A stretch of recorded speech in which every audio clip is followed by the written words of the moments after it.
මෙම ඉඩමහා නිවස මාතලේ අකුරම්බඩ ප්‍රදේශයේ පිහිටලා තිබෙනවා.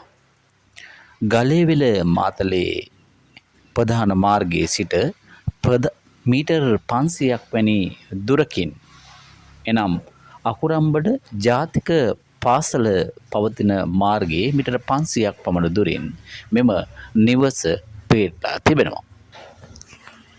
නිවස කාමර 3යි සාලය කුස්සිය ආදී වශයෙන් අලුතෙන් සාදා නියම කරන ලද නිවසක්. මෙම නිවසේ කුස්සිය හා කාමරයක් කපරාදු කර අවසන් කර තිබෙනවා.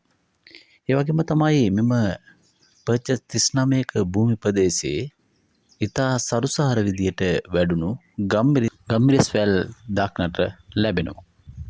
මෙම නිවස ලක්ෂ 55ක් වැනි මුදලකට ලබා දීමට තීරණය කර තිබෙනවා.